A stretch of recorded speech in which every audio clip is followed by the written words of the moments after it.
अब पछताए होत क्या जब चिड़िया चुग गई खेत। तो दोस्तों मैं अब एक शुरू कर रहा हूं नई सीरीज जहां पर जितने भी आईपीओ आएंगे एसएमई एक्सचेंज पर उनके बारे में मैं आपको जानकारी देने की कोशिश करूंगा। सबसे पहला जो दोस्तों इस सीरीज में है वो एक पब्लिक इशू आ रहा है, उसका नाम है नेचर विंग्स हॉलीडेज लिमिटेड। दोस्तों नमस्कार, जी हां आपने ठीक देखा है, अब पछताए होत क्या जब चिड़िया चुग गई खेत। और दोस्तों मैं ये क्यों कह रहा हूं, क्योंकि सेबी ने 28 अगस्त को एक एडवाइजरी इशू कर दी है और उस एडवाइजरी में उन्होंने कहा है कि भैया देखो, जब भी आप इन्वेस्टमेंट करो किसी भी सिक्योरिटी में, उन कंपनीज में जो एसएमई सेगमेंट की हैं और एसएमई एक्सचेंज पर लिस्ट हैं, तो जरा सावधान हो जाओ।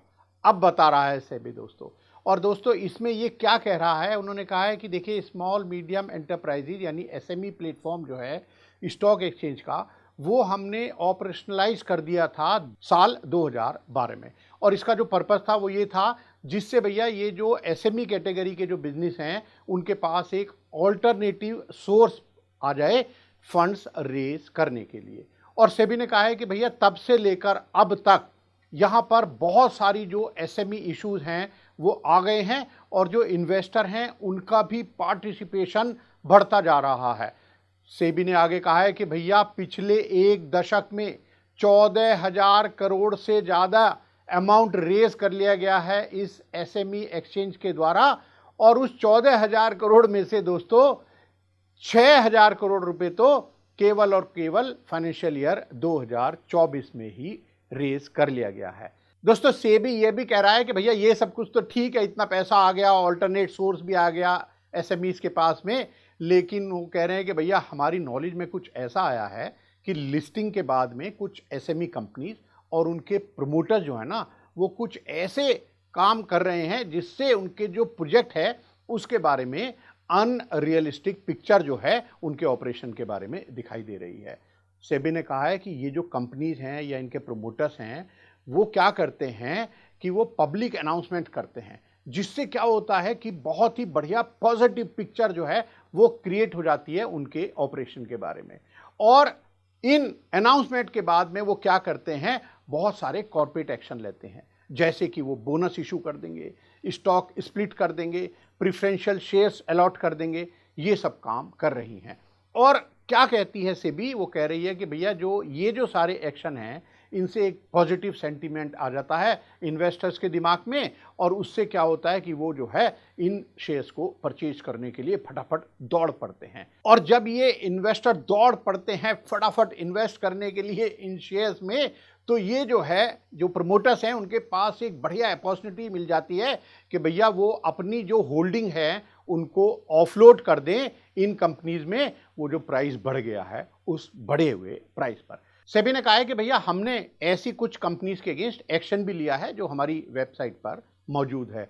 तो भैया एडवाइजरी शायद मुझे लगता है थोड़ा आप देर से दे रहे हो, जब ये कंपनी ये कर रही थी तभी तुरंत हमको बता देना चाहिए थे, लेकिन कोई बात नहीं, हो सकता है अब चिड़िया जो है वो खेत चुग चुकी हो या कुछ ऐसी चिड़ियाएं भी हों जो खेत ना चुग रही हों भैया और कहीं से दाना लाकर हमारे खेत में डाल रही हों, ये तो वक्त ही बताएगा दोस्तों मैं अब एक शुरू कर रहा हूं नई सीरीज जहां पर जितने भी आईपीओ आएंगे एसएमई एक्सचेंज पर उनके बारे में मैं आपको जानकारी देने की कोशिश करूंगा।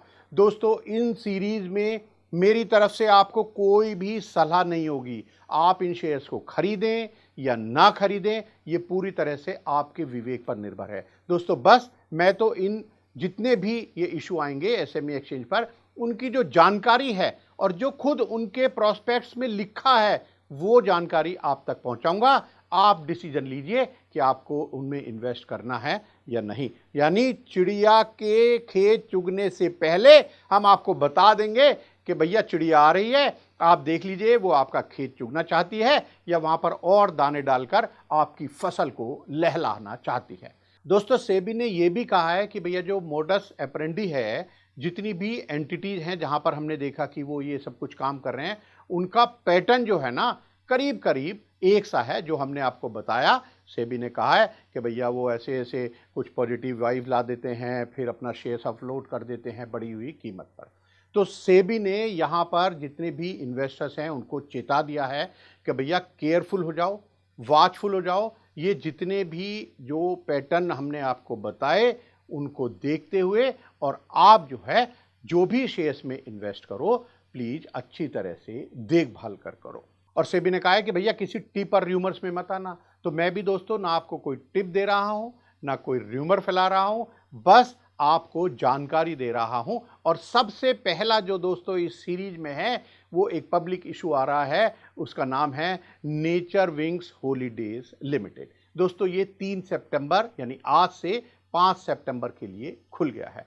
दोस्तों यहां पर 9,50,400 इक्विटी शेयर्स जो हैं वो लेकर आई है ये कंपनी। और वो कह रही है कि भैया जो फेस वैल्यू है वो तो 10 रुपये है, लेकिन हम भैया प्रीमियम पर देंगे क्योंकि हमारी कंपनी बहुत बढ़िया है।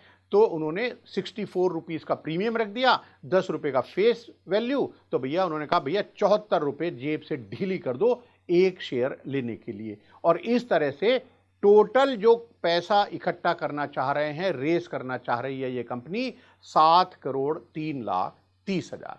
दोस्तों इसमें कुछ और भी जानकारी मैं आपको दे दूं कि ये जो टोटल 9,50,400 शेयर्स हैं उसमें से 48,000 यानी 48,000 जो शेयर्स हैं दोस्तों, जिनका अमाउंट टोटल बनेगा ये फेस वैल्यू और प्रीमियम मिलाकर 35.52 यानी 35,52,000 ये जो हैं ये रिजर्व कर लिए मार्केट मेकर ने अपने लिए। दोस्तों अब बाकी बचे 9,02,400 इक्विटी शेयर और उनको भी उन्होंने कहा कि भैया ये हम 74 रुपीज़ के हिसाब से इशू करेंगे पब्लिक को और टोटल पैसा जो आएगा हमारे पास 6,67,78,000 रुपये आएगा। दोस्तों इसमें से भी उन्होंने कहा कि भैया जो 50% हैं जो यानी बनता है 4,51,200 इक्विटी शेयर्स और वो भी 74 रुपीज़ के हिसाब से हम इशू करेंगे, तो इसलिए उसका अमाउंट बनेगा 3,33,89,000। ये दोस्तों अवेलेबल होंगे रिटेल इंडिविजुअल इन्वेस्टर्स को। और जो बाकी 50% बचेगा इस नेट इशू का वो होंगे investors other than retail individual investors. दोस्तों इस कंपनी का जो रजिस्टर्ड ऑफिस है वो है DHK 417 4th floor DLF Galleria building, new town, Kolkata.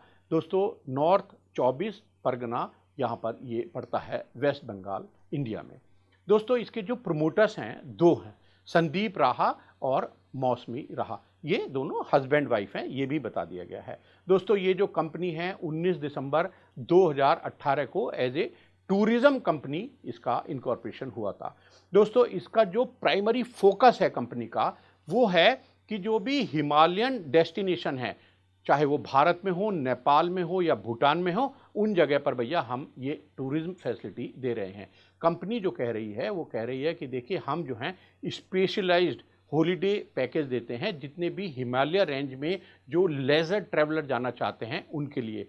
Company कह रही है कि भैया हम end to end travel solution देते हैं, चाहे वो आप लैंड पर कोई माने गाड़ी के लिए आपको चाहिए, एयर बुकिंग चाहिए, होटल की बुकिंग चाहिए, आपको कोई इन ट्रांजिट अरेंजमेंट चाहिए, आपको भैया लोकल साइट सीइंग करनी है या और भी कोई डेस्टिनेशन मैनेजमेंट सर्विस आपको चाहिए, वो सब भैया हम प्रोवाइड करती हैं। और उन्होंने कहा कि देखो हम जो ट्रैवल पैकेज हैं वो हम इंडिविजुअल, आप अकेले जाना चाहो भैया अकेले चले जाओ, आप ग्रुप में जाना चाहते हो ग्रुप में चले जाओ, लेकिन खास तौर से हिमालयन डेस्टिनेशन जो हैं उनके लिए हम ये सर्विस दे रहे हैं। अच्छा तो अब दोस्तों आपके लिए ज़रूरी है ये जानना कि आप पूछो कंपनी से कि भैया ये तो बताओ ये जो पैसा आप ले रहे हो हमसे आखिर इसका करोगे क्या, पर्पस ऑफ इशू क्या है।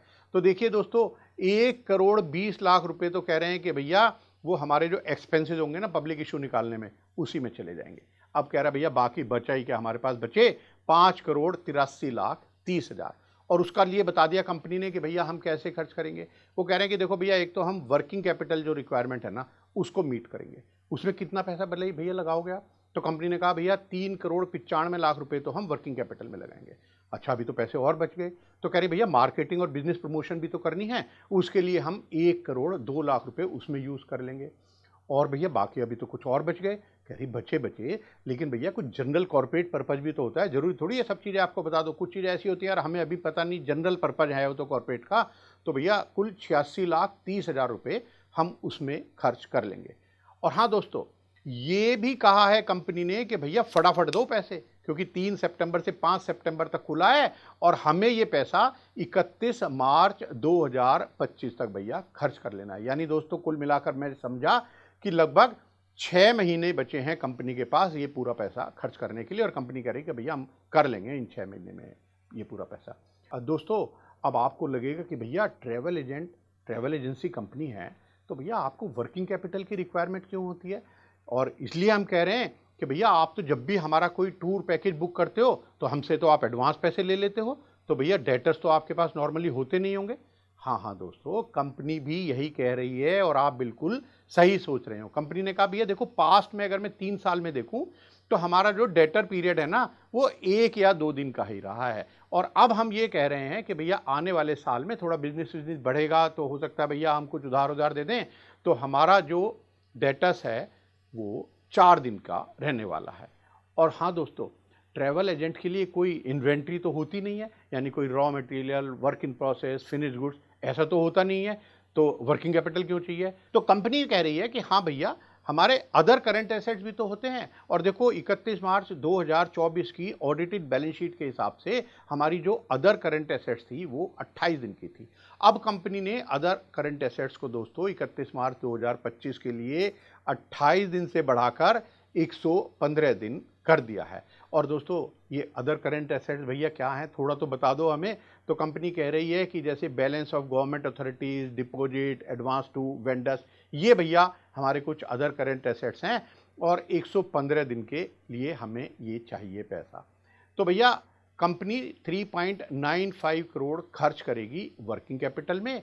जो पर्पज़ मैंने आपको बताया वो भी 31 मार्च 2025 तक, यानी अगले 6 महीने में खर्च कर लेगी।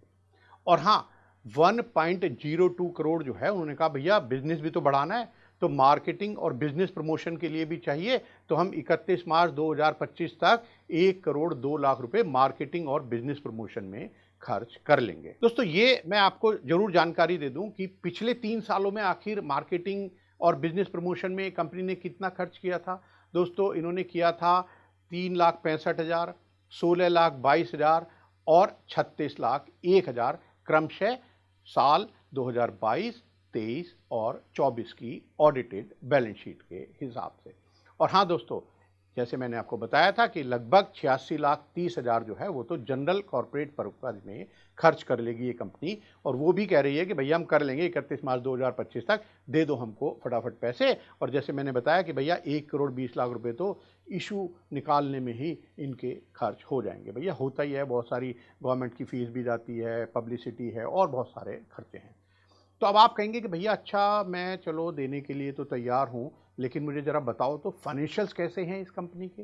तो मैं बता देता हूँ दोस्तों इसके फाइनेंशियल। पहले कैपिटल से शुरू कर लेता हूँ। इसकी जो शेयर कैपिटल थी दोस्तों सन 2022 एंडिंग में 5 लाख रुपए थी केवल। फिर दोस्तों 2023 में ये बढ़कर 85 लाख रुपए हो गई, और फिर 31 मार्च 2024 की ऑडिटेड बैलेंस शीट में तो ये 2 करोड़ 21 लाख रुपए हो गई। तो आप कहेंगे कि भैया बात तो सही है, कंपनी ने 3 साल में ही 5 लाख रुपए इन्वेस्ट करके और फिर उसमें इन्वेस्टमेंट को अपना प्रमोटर्स का बढ़ाकर 2 करोड़ 21 लाख रुपए तक पहुंच गई है। लेकिन दोस्तों, इसमें थोड़ी सी एक मैं आपको जानकारी और दे दूं। दोस्तों, यहाँ जो 5 लाख रुपए शुरू में कंपनी ने लगाए थे जब इसका इनकॉर्पोरेशन हुआ था, वो तो भैया इन्होंने कैश में लगाए थे। दोस्तों, इसके बाद 80 लाख रुपए की शेयर कैपिटल और बढ़ी, और वो आई बोनस शेयर से, जो इन्होंने 25 अगस्त 2022 को इशू किया था। और दोस्तों, इस 80 लाख में से 73 लाख रुपए से भी ज़्यादा की जो वर्थ के शेयर्स थे वो इशू किए गए थे प्रमोटर संदीप राहा और मौसमी राहा जी को।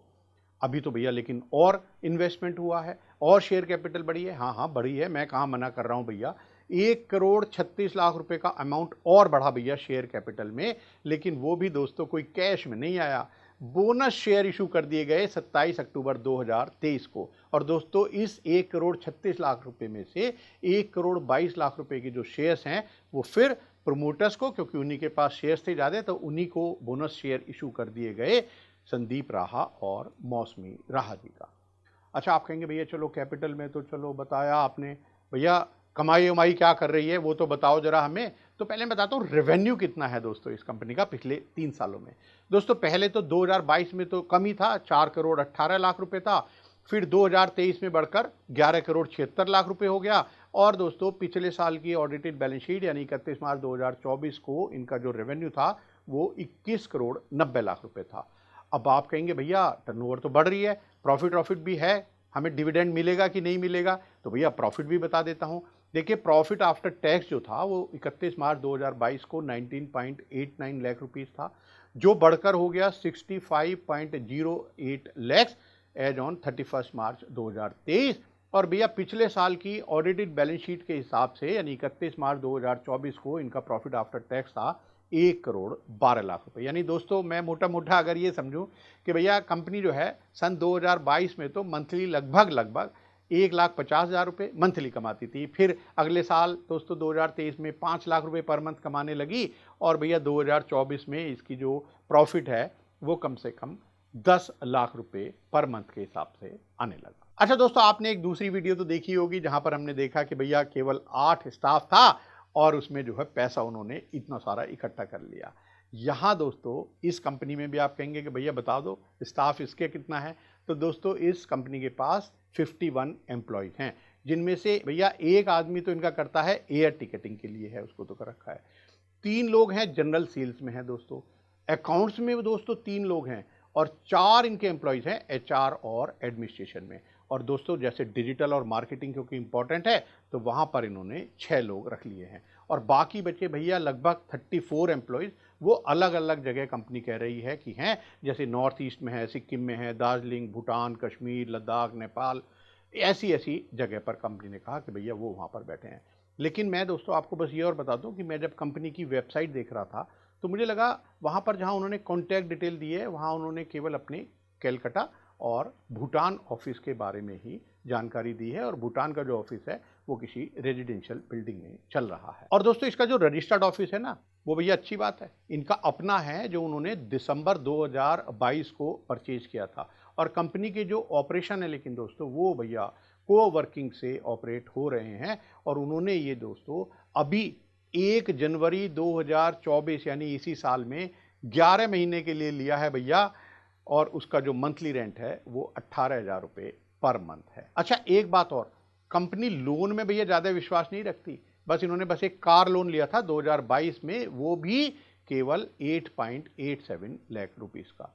दोस्तों इसका जो एवरेज कॉस्ट ऑफ इक्विजिशन है बाय द प्रमोटर, यानी भैया प्रमोटर्स को कितने का पड़ा एक शेयर, ये हमें तो दे रहे हैं भैया 74 रुपीज़ का, तो एवरेज कॉस्ट ऑफ एक्विजिशन पर इक्विटी शेयर जो प्रमोटर का है वो संदीप जो राहा जी हैं उनको 18,65,700 शेयर जो हैं तो उनके 24 पैसे पर शेयर के हिसाब से, और मिस मौसमी राहा जी का 1,34,600 शेयर उनको 37 पैसा पर शेयर के हिसाब से उनकी एक्विजिशन कॉस्ट है। और अब दोस्तों पब्लिक से कहा है कि भैया आप हमें 74 रुपये पर शेयर के हिसाब से इस आईपीओ में पैसे दे दो। दोस्तों ये मैंने आपको कंपनी की एक ब्रीफ जानकारी दे दी और ये जानकारी दोस्तों कंपनी ने ही दी है अपने प्रोस्पेक्ट्स में।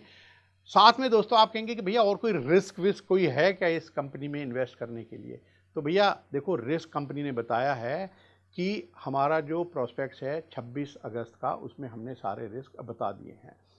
पेज नंबर 21 से 43 तक इस प्रोस्पेक्ट्स में कंपनी ने कहा भैया 73 रिस्क हैं अगर आप हमारे इस आईपीओ में पैसा लगाते हैं और हम भैया ट्रांसपेरेंट हैं, आपको सब बता रहे हैं। दोस्तों अगर मैं सारे के सारे 73 रिस्क आपको बताऊंगा तो ये आपका मुझे लगता है कि 5 सितंबर निकल जाएगा, आप डिसाइड ही नहीं कर पाएंगे कि भैया पैसा लगाया नहीं लगाएं। तो आपको मैं सलाह दे रहा हूं कि भैया डिस्क्रिप्शन में लिंक दे रहा हूं, आप प्रोस्पेक्ट्स देख लीजिए। जैसे मैंने आपको बताया कि पृष्ठ संख्या 21 से 43 के बीच में जितने भी 73 रिस्क हैं उन सब की जानकारी यहाँ पर दी गई है, आप देख लीजिएगा। अब आप दोस्तों डिसाइड कर लीजिएगा कि भाई आप इसमें कितना पैसा लगाना चाहते हैं या नहीं लगाना चाहते। मेरी तरफ से ना आपको सजेशन है ना आपको मना है, यानी पूरा आपके विवेक पर निर्भर है दोस्तों कि आप इस शेयर में कितना इन्वेस्टमेंट करना या ना करना चाहें। दोस्तों बहुत जल्द अगला जैसे ही आईपीओ आ रहा है तुरंत मेरी टीम तैयारी कर रही है और मैं उसकी भी ऐसी ही जानकारी लेकर आपके पास आ रहा हूं। तो अब मुझे लगता है कि जो चिड़िया है वो हमारा खेत नहीं चुग पाएगी। आपको कैसा लगा दोस्तों हमारा ये सीरीज शुरू करने का जो ऑब्जेक्ट है उसके बारे में प्लीज़ कमेंट करके मुझे ज़रूर बताइए। और दोस्तों अच्छा लगा हो तो प्लीज़ लाइक कर इसको आप शेयर भी कर दीजिएगा ताकि और भी जो आपके यार दोस्त रिश्तेदार हैं वो भी एक डिसीजन अच्छी तरह से जानकारी के साथ ले सकें। नमस्कार दोस्तों।